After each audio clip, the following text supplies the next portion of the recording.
Hi everyone! Kumusta yung tanan? So for today's video, kaya na sa itong kusina, it's another day. Kaya magluto na sa another cooking video na sa atong buhaton. So anyway, ang ako din lutoon karon is very simple. Very simple na siya, and I think it's very quick and easy. So natay ko ang dili mo. Ang ako ito natay bulinaw. Ako na siya mapalit sa supermarket. Natay bulinaw. And then, ato siyang sagulan. Oh, wow, daghan kayong kamatis. And then, Bombay ug ako. So ato na siyang gisahon later on. And then nasab kay okra. Ako na siyang lapawan later, and then cucumber. Actually, doon tayo ko siya ano, pero padong na siya madaot. So ako na lang siyang ikuan later para sa among panihapon, no. And then nasab kay brown sugar and barbecue sauce. Naman ko kuy gibutang diri sa kanang kuan sa tawagan ni sa pressure cooker nga ribs para sa compares, no, ako siyang i-barbecue. Ako lang siyang ipahumok daan kaya ang akong pares gusto niya very very soft jud ang iyang meat.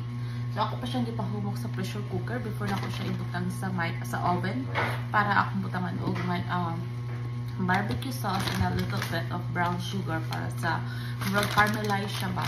So kani siya nga kuan, it's my own version nga kana ganing way of luto sa ribs. Para sa akong pares kay mao ang iyang way nga kuan.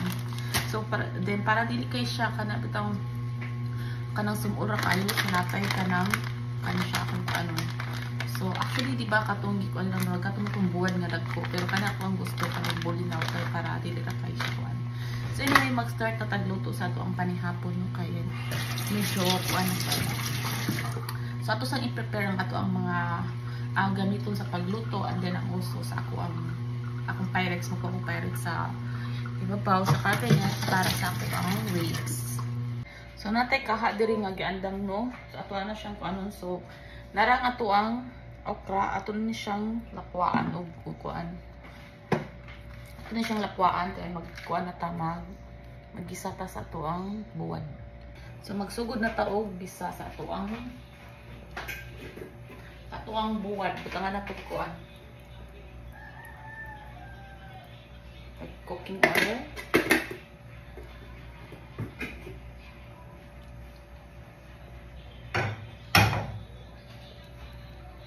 So init na tong cooking oil. Mato ni unang kasama to ang abot o bumbay.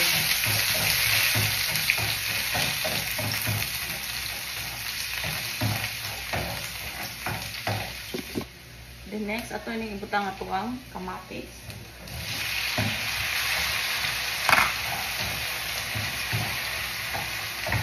Ako lang babutong na atong kamatis kaya makakuan siya doon, mag-puree siya gamay. Una natin ibutang ato ang kuan. Tawag na.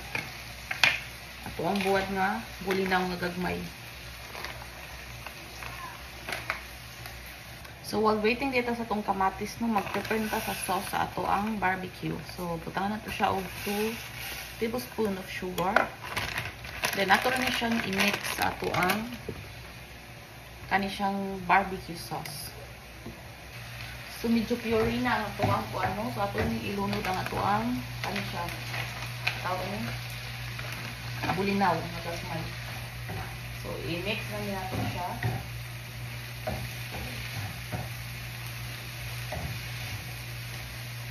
Butangan na kong suka.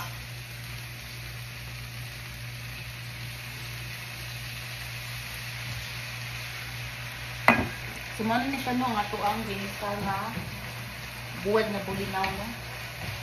Mawa ni siya. Ako rin siya butangan gamay suka. Bala na ko siya asumi or anything. So ako rin siyang ginisa suka. Para na-shake ka ng asum-asum gamay. So okay na ni siya. Then, okay na sa ang ato ang kuan. Ang ato ang ukra. So, ako na lang siyang sa tawagan ni. Ako na lang ikuha ng ribs na lang. Nara akong ribs. Actually, luto na ni siya. Ako na lang ni siyang butangan o gani siya na sauce. So, ato na siyang ibutang sa oven. Ako siyang magkuhan sa oven. Imaw na niya akong ribs na ibutang sa atong pressure cooker, no?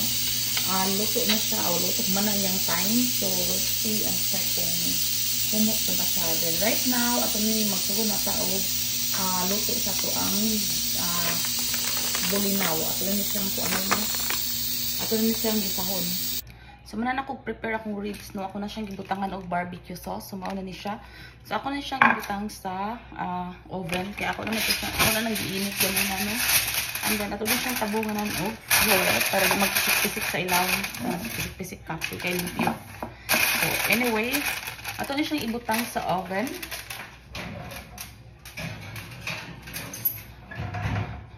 Luto na siya no, ang ato ra nga makuan siya ang vibe, ang iyahang barbecue sauce. So man ako luto sa uban nga mga kuano na mo sa para panihapon.